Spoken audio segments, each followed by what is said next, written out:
మనం morning to evening carbohydrate rich లాగా rich ఫుడ్డే తీసుకుంటున్నాం. Carbs, carbs, carbs. ఒక ఆథర్ డయాబెటిక్ బుక్ రాస్తూ ఏం చెప్తాడంటే, diabetes is due to drug addiction. So the drug is nothing but our carbohydrate, processed carbohydrate. ఇప్పుడు ఇళ్లలో మనం తీసుకునేది రైస్ కావచ్చు, ఇడ్లీస్ కావచ్చు, దోశ కావచ్చు, ఉప్మా కావచ్చు, ఎనీథింగ్ ఈజ్ కార్బ్.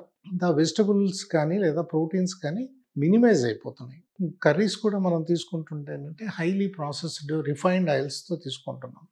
ఈరోజు రిఫైన్డ్ ఆయిల్స్ అన్నది మనకు చాలా బిగ్ కల్ప్రిట్స్ అయిపోతున్నాయి మన హెల్త్ పాడవటానికి. సో ఈ ఆయిల్స్ ఒకటి, ఈ కార్బ్ రిచ్ ఫుడ్స్ ఒకటి తీసుకోవటం అన్నది మనకు బాగా అలవాటైంది. ఇక వెస్టర్నైజేషన్ అనేది కూడా ఎందుకు వచ్చింది అని అంటున్నాం అంటే, ఈ పిజ్జా, బర్గర్లు ఇవన్నీ ఏంటంటే హైలీ రిఫైన్డ్ కార్బ్స్తో చేసినవి. ప్లస్ వాటితో పాటు బయటకి ఎక్కడికి వెళ్ళినా కాంబో ఆఫర్ లాగా కూల్ డ్రింక్స్ కల్పిస్తున్నారు.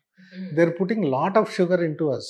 ఆల్మోస్ట్ ఆల్ ద టైమ్ షుగర్లో డ్రెంచ్ అయిపోతున్నాం, మనం మునిగి తేలుతున్నాం. సో దాంట్లో ఏంటంటే మన ప్యాంక్రియాస్ అనేది కోపప్ చేసుకోలేకపోతుంది. And our body is giving lot of insulin resistance because of the high calories. ఎప్పుడు కానీ మనకి స్నాకింగ్ అనే కాన్సెప్ట్ మన కల్చర్లో లేదు. కానీ ఇప్పుడు బ్రేక్ఫాస్ట్ తర్వాత బిఫోర్ లంచ్ ఒక snack 10:30, 11 and again in the evening ఒక స్నాక్, మళ్ళీ నైట్ డిన్నర్, పడుకునే ముందు కూడా ఏదో ఒకటి తీసుకొని పడుకోవటం. అంటే we are putting lot of food unnecessarily into the body. ఇవన్నీ ఏంటంటే ఎక్సెస్ క్యాలరీస్ అన్ని ఫ్యాట్గా డిపాజిట్ అవుతున్నాయి.